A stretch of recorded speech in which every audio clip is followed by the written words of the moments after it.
Hi, Nicole. Thanks Hey, for being here today and welcome to Tingo Talk. thank you. So, as a licensed marriage and family therapist who sees couples on a regular basis, talk to me a little bit about some of the toxic traits that you see. I would say that 9 times out of 10, if not 10 times out of 10, when couples first come in Uh-huh. for therapy, I usually say, "So, what brings you to therapy?" And each and every time, they usually say they start off with communication. So, communication. Okay. And when I use that as a toxic trait, I typically mean the lack of communication, people not Okay. dedicating time to sit down and have the difficult discussions or work through the conflict resolution. They're just avoiding it, they're shoving it under the rug, they're just not dedicating time Yeah. to communicating some of the harder things to talk about. Yeah. And when you say communication, one of the things that I've experienced, and maybe you have too, is sometimes the way they speak to each other, the words that they use towards each other. Do you Mm-hmm. ever notice that? So, um, just to quote John Gottman Yeah. and the Four Horsemen of the Yes. Apocalypse, contempt, and I tell my clients this all the Yeah. time, contempt is the number one predictor of divorce, according to Absolutely. John and Judith Gottman's work. So saying things like, you didn't do the dishes. God, you're so lazy. That's a predictor of divorce right there, Yeah. right? Right. That's so there's criticism, there's contempt, there's defensiveness, and there's stonewalling, Yeah. and they're all really toxic traits. Yeah. But yes, I mean, any kind of name calling of anything, I say get rid of it ASAP. Yeah. Just dispose of it as soon as possible. It's not in your favor. Yeah. What happens when you have a couple in there and you see that pattern happening over and over? And you and I know that behaviors don't just change overnight. It Mhm. takes time. Um, is there any advice that you have for couples when you see them speaking to each other that way? I honestly, in my therapy room, Mm, tell them it's not wanted. okay. If you're going to do this here, you're doing it tenfold at home. Right. I don't want it here. Let's start the healthy habits starting right now by practicing how to speak to each other with respect, with love. Right. I just simply don't tolerate it in my session. Hmm. I think that replacing bad habits with healthier habits, it does take time. It Yeah. takes a good chunk of time. But I feel like my couples, when I say that that's the number one predictor of divorce, Hmm. it kind of rattles them Yeah. and sort of shakes them out of it. And when I check in with them, the next session or the next few sessions, usually it is something that they dump pretty quickly, unless they're a very toxic relationship and they're not going to become aware of it and grow out of it.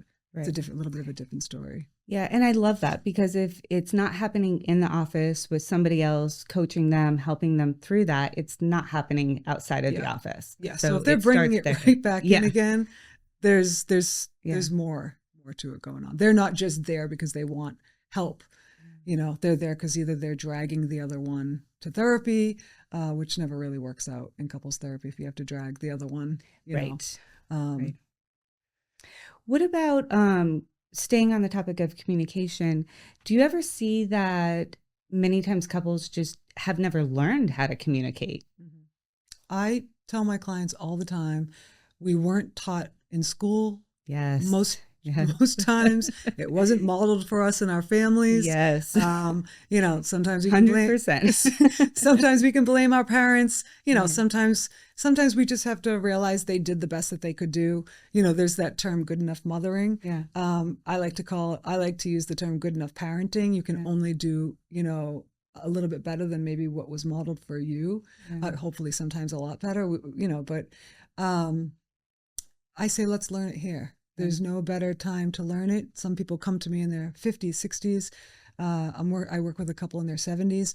Let's learn it right now. Yeah. It's never too late. Yeah. I Usually love that. couples therapy is the place where we learn it.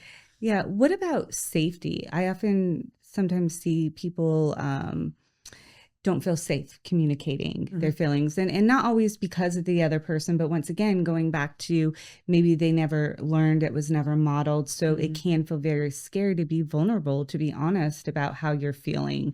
Yeah. And then there are sometimes with a really toxic relationship where there's reason to be Mhm. scared. So Does that come up for you? Do you see that?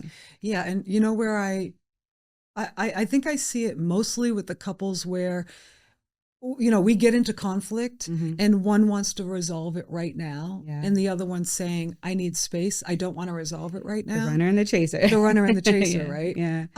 And I always say, look, I understand why I understand why you want to run after the runner, Yeah. because it's causing you anxiety. I need to resolve this right now. Yeah. What if I don't resolve this right now and it just lingers? Or what if they, leave me forever, right?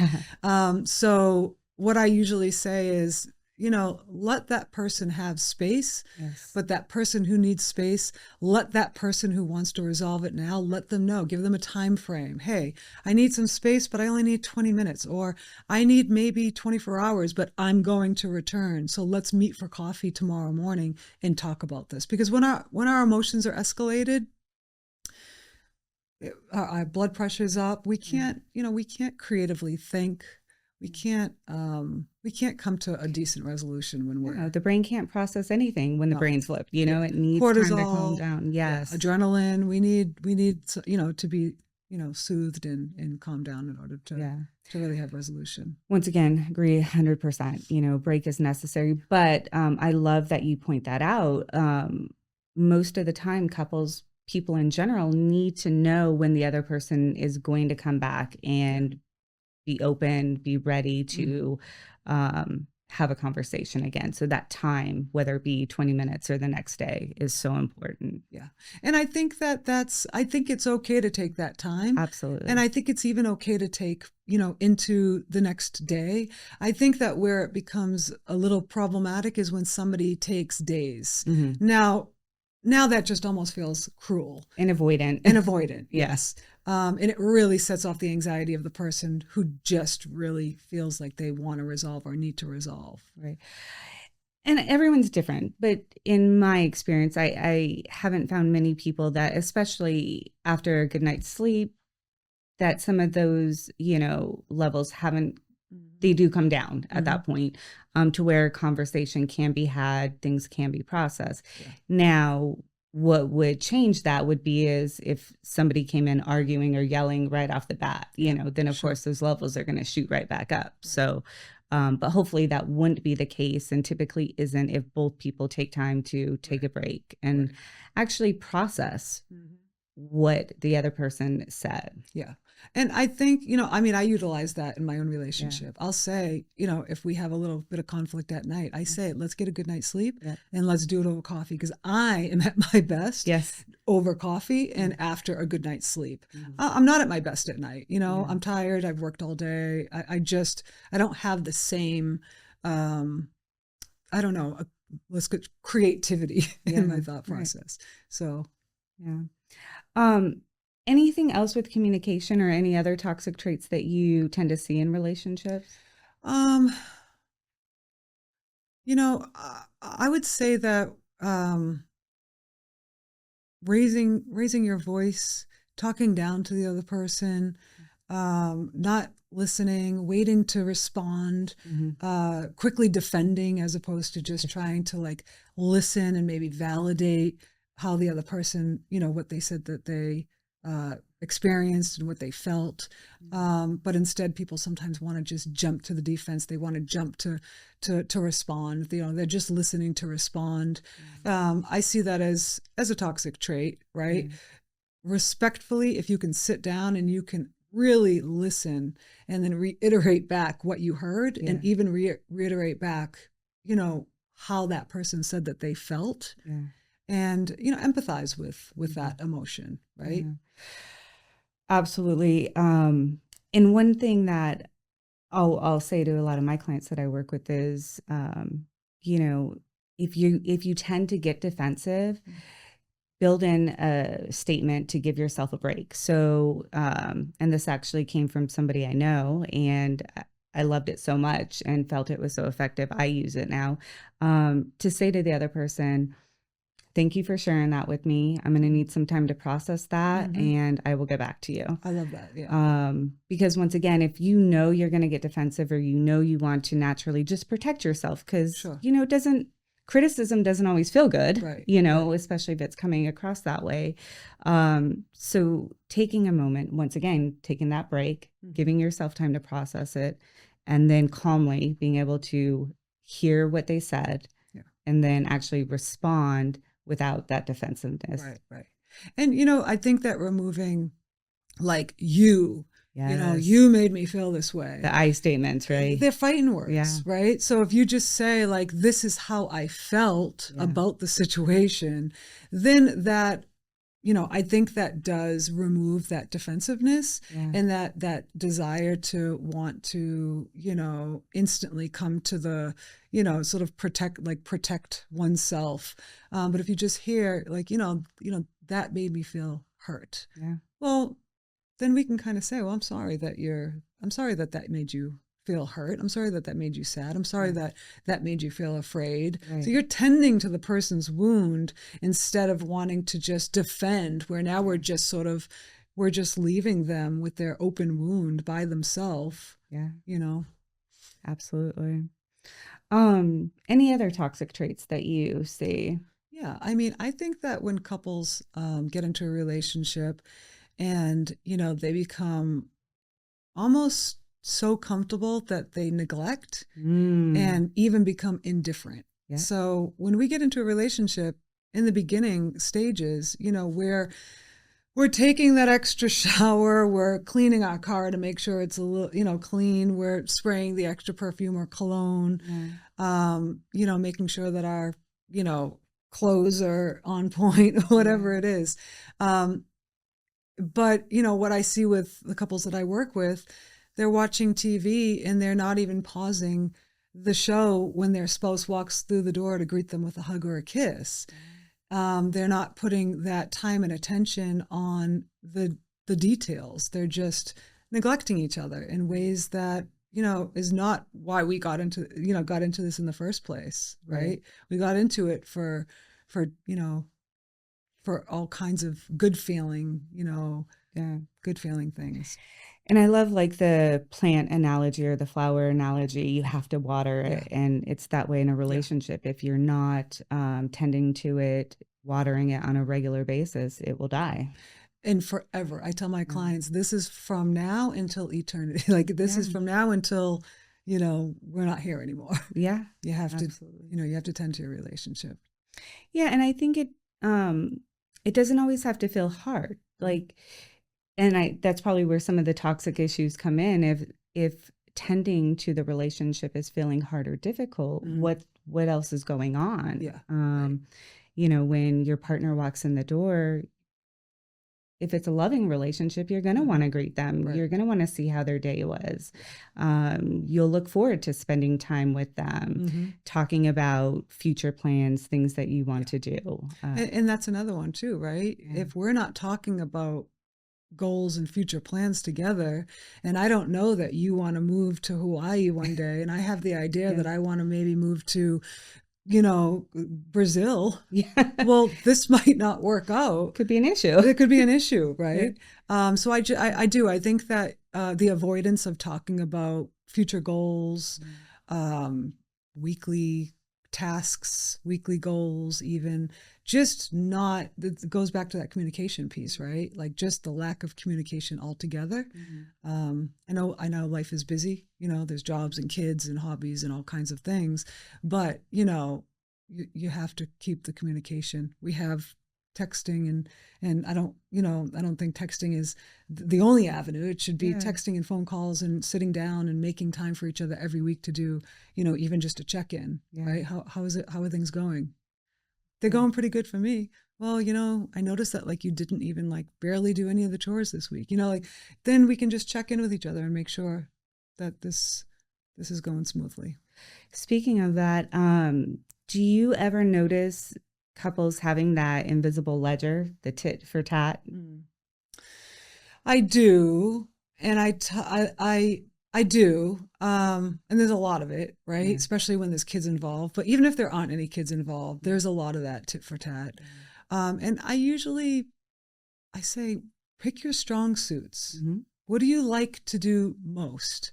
I really like laundry, but I don't like folding. Okay, well, maybe one can do the laundry, the other one can fold, or I really don't mind taking the trash out because I'm gonna go out for a jog anyways, so you be the one to take the trash out. Or I love to do the dishes, right?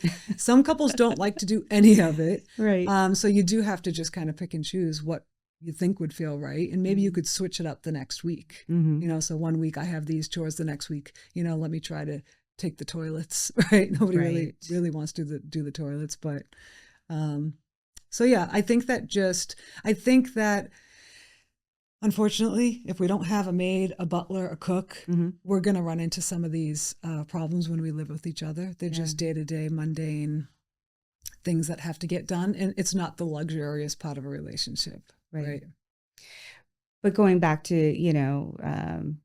you're agreeing to be in a partnership or relationship. So what does that look like? Is it 50-50? Is it accepting that sometimes it might feel more 80-20, 70-30, Sure. And can you step up to that? Are you okay with that? I also think that a toxic trait are those who don't participate. Yes. Right. So if somebody comes in and they're always complaining because I'm the primary parent, where I'm doing everything, the dentist appointments, the doctor's appointments, but then the day-to-day getting the lunches made and all of it, that's neglect, really. You're not participating. And on top of that, you're cooking all the meals and you're doing the chores. I think that's a very toxic trait. Yeah.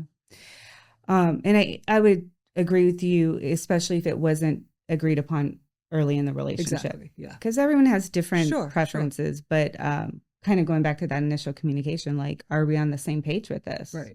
Does this feel like you have my back, I have your back? Exactly. And that can look different, but I think at the end of the day, that feeling should be there. Yeah. So, yeah.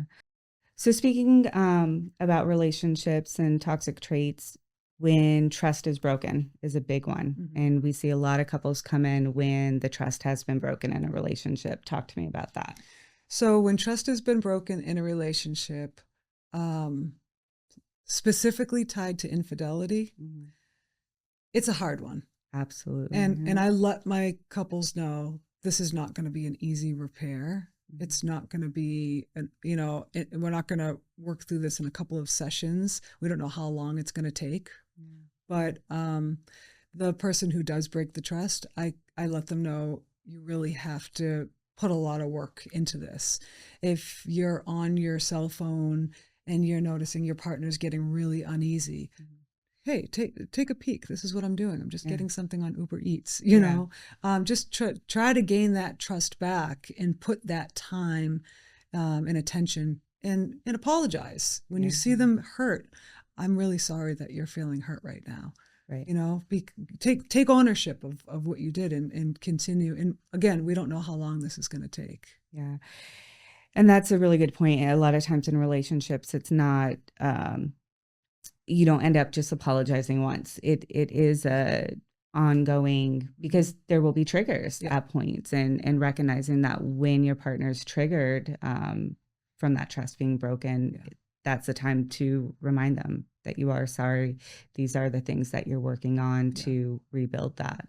And then identifying why the infidelity happened in the first place is huge, because infidelity doesn't just happen because we are happy in our relationship and we're feeling fulfilled. Right. Infidelity typically occurs when we're seeking something that we're not getting in our relationship. Yeah. Now, granted, we should be expressing that, while we're struggling with it. Yeah. But if it's not being well received or tended to, it's a complicated. Yes. It's a complicated one. Yeah. And it's a hard one to come back from. It's a very hard one to come back from. Yeah. Absolutely. So on that note, let's talk about some healthy traits that you see in relationships, or good boundaries that healthy relationships have. Mm-hmm. So going back to the communication piece, just saying like, yes, I will absolutely dedicate this time to sit down with you to talk about the thing that we have to talk about, whether it's comfortable or uncomfortable. Let's sit down and talk about it. I think, placing your hand on the person's knee or holding hands while having those conversations, It just sort of like helps to calm down the energy between the two of us during conflict. Um, Listening, validating what you've heard, validate their feelings, maybe apologize for what you've heard them say. I tell my clients, sometimes you're not saying I'm sorry because you feel like you purposely did the thing. You could be saying I'm sorry the same way that you step on somebody's foot. You might not have purposely stepped on their foot, Right. but you're saying, oh my God, I'm so sorry I stepped on your foot. Yeah. Right. And then taking ownership of, and accountability when you, It's a big one. yeah, instead of jumping to the defense and saying, well, I didn't do that, or, I didn't mean to do that. It's like, well, hold on, you did do it, Yeah. right? You may not have meant to do it, but let's just listen. Let's apologize for how it made them feel. And then maybe have a conversation about what you could have done differently, or what you would do differently, moving forward. Yeah. And I want to point out one word you said, validating. I find that some people will think that means agreeing, and that's not necessarily it. It's just understanding and seeing where they're coming from. Right. Which I hope that most human beings can do, especially in a relationship. It's an important trait to be able to take a pause and just try to see where the other person's coming from rather than the defensiveness. Right. And I find this to be so difficult for people to do. And I think it's because they quickly want to say, no, I didn't do that, or I didn't mean to do that. And I believe them. I believe that to be true. Yeah. But, helping them to understand it's about how you made the person feel as opposed to purposely wanting to make them feel that way. And we have to go over it quite a few times in sessions. Yeah. Yeah. But that is a big one. You don't have to agree, but just at least see where they're coming from. Yeah. See, how they felt that way. Yeah. What other healthy traits or boundaries? I think that making quality time for each other is very healthy. I think that, again, people get wrapped up in very busy lifestyles and they say, well, we don't have time. It's not an option. Yeah. It is not an option to not have time, because when your kids are grown and out and now they're doing their own thing and we're looking at each other saying, but we didn't have time, it's not miraculously going to be this amazing relationship if you didn't water the garden throughout the 18 years. Yeah. So making quality time.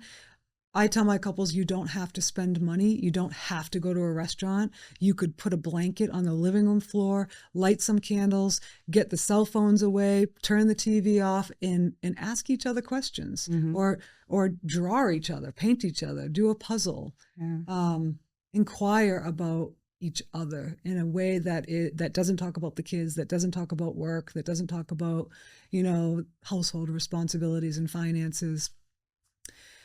Ask about your favorite color. My favorite color was something very different, 5 years ago. Now my favorite color is teal. It's changed. Right. If my partner didn't ask me that, they would never know. Right. Right. It would be a secret. I mean, there'd be teal things all over the, they would fail that quiz, right? Right. I mean, my favorite food has changed. Yeah. Lots of things change. And I think just wanting to inquire about, everything. Yeah. So now that we've talked about healthy communication, spending quality time together, any other healthy habits? I think that taking time to miss each other, taking time for yourself. So whether that's spending, time, daily time, or a couple days a week working out, spending it on your hobbies, spending time with friends or family, just time and space apart. Not too much time. We don't need too much time apart, but when people live together, they need to find a way to miss each other. Yeah. My current relationship, we're not living together yet, so we get excited, right? Yes. But when we live together one day, we're going to have to take, a little extra time to create space to long for each other, to just have a desire to that same sort of excited feeling that you have when you're going on a date when you first meet. Yeah. I love that. And I also like the idea that you are an individual. You know, there's different buckets. You can be, you have your identity in the partnership, you know, the identity of who you are individually, who you are as a family member, a friend, a parent, a worker. You know, we have all these different roles. And I think it's important to spend quality time and invest in each one of those and know who you are in those, not just Definitely in the relationship or as a parent, you know? Right. You don't want to lose yourself in a relationship. Yes, You don't want to lose absolutely. yourself. What happens if the relationship ends? Then Yeah. what? Well, we see it all the time. Yeah. They have no self-identity. Yeah. And then it's like, what do I like? What do I want? I don't know. Yeah. You know? It's also very attractive to see your partner in their element. Mm-hmm. So if they're like doing their hobby or their you're seeing them in their passion, it's very attractive. Absolutely. Right? Yes. Yes, I agree. What about either shared interests, common interests, or even just future plans? Do you think that's important for I think couples? it's tremendously important. I think that I do meet with couples and I'll say, what do you have in common? Mm-hmm. Nothing. Well, anything? What did you used to have in common? Well, we used to always go out to dinner together. Okay, so food. Okay. So you have food in common. You know, there's so many different restaurants that you can try new things, or you can cook a meal together. You know, you could cook a meal every date night if you wanted to. I do think that shared values are important for lots of different reasons. I'm glad you brought that up. That is a great one. Very important. Yeah. You don't have to agree on everything, but if there's some big issues that you don't agree on, they can definitely interfere in the relationship. They can cause major conflict, right? Yeah. And I tend to see the thinking pattern of, oh, it'll get better, or they'll change, or this will happen and it won't be an issue. But there is no magic. It gets better. No, there's no magic. There is no magic that it gets better. And you can't go based off of, you know, probability, right? What about acceptance? I see a lot of times, you know, I know we spend a lot of times on the toxic traits. And a lot of times I hear couples saying, I wish they would do this, or, you know, if they would only do this, it would be better. Do you think it's important, or do you see healthy couples truly accept each other for who they are? I work with couples to truly accept each other for who they are. So if I'm working with a couple and, you know, I want him to be more affectionate. Well, we've been together for 10 years. Has he ever been affectionate? Well, no, he's never really been affectionate. Right. Okay, well, why are we just assuming that all of a sudden he's just going to be affectionate? Right. Or, you know, there's cultural differences are big, right? So in some cultures, you know, showing emotion or expressing emotion is really not their jam. It's not what they grew up with. It's not what was modeled for them. So, you know, how do they show you love? Right. Well, they cook. Okay, that's beautiful, right? They're expressing their love through food and filling your stomach and nourishing your body, right? If there's certain things that you would really love for them to try to work on, that's okay, but let's be realistic about what they can change, and let's be realistic about what we need to accept. You know? And if they want to. If they want to, right? Yeah. Well, maybe he needs to go to therapy, right? to learn how to become, I don't know about that. Right. You know. Yeah. Nicole, if there's one piece of advice you would give couples, what would it be? I would say that if you identify with some of the toxic traits that we've talked about, awareness is number one. Yeah. And then commitment to trying to change that is number two. We can change any of these, you know, any bad habits. Yeah. And then implementing some of the healthier habits. And sometimes that means going to couples therapy. Right. Right. Absolutely. And speaking of awareness, I'm going to pull out some Tingo cards and I'm going to have you pick out some toxic traits. So you can pick 3 cards. And you're going to hand them back to me once you pick them out.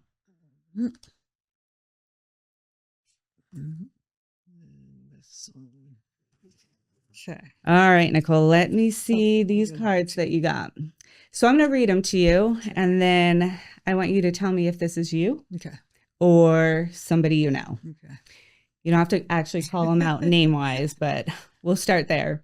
Selective honesty. A person in your life leaves out critical information to make themselves look better or avoid responsibility. Do you know anyone like that? Or is that you? Let me see. Leaves out information to avoid responsibility. I can't think of any. I can't say that I do that. Okay. Well, that's good. That's good. But I can't think of anybody in my life who does, to be honest with you. Well, you're surrounding yourself with healthy people. Congratulations. I tried. I am. Yes. Blaming others for one's problem. A person in your life says, I wouldn't be so stressed if you weren't so difficult. I do not encounter that, luckily, too. That is a good one. Yeah. Okay. And no one in your life. Not that I can think of that would be in my life today. If they were, they're long gone now. Yes. I love that. Yes, I'm very selective. All right. Denial. A person in your life denies having said something hurtful, even though you both remember it clearly. Even though we both remember it clearly? Yeah. No. So going in that gaslighting. No, Okay. no. So if it's remembered, no. It's okay if they truly forgot, right. But yeah, that denial, the gaslighting area, definitely very toxic. So once again, you obviously have done some self-work and this is your field. So you're very aware of that and try to not include those people who have those traits in your life, in your personal life. Yeah. That is awesome. I'm going to have you now pick one healthy boundary and let's see if you do this or you could incorporate it into your life if you don't do it. Okay. All right. Dun, dun, dun, dun. Ooh, okay. Walk away from arguments. If someone becomes aggressive, give yourself permission to exit the situation. Do you do that? Yes, but luckily I don't really encounter anybody who becomes aggressive. Thank goodness, right? Yeah. If somebody was aggressive, just like maybe their energy felt aggressive, like they wanted to, resolve the conflict right now. Yeah. I would like to say that I'm pretty good about saying, let's cap it. Let's just say 8 or 9 times out of 10, wasn't always that way. That's for sure. Once again, something we have to learn. Yes. Life lessons, right? Right. Well, Nicole, thank you so much for joining me on Tingo Talk today. I really appreciate it. Thank you very much for having me. Thank you.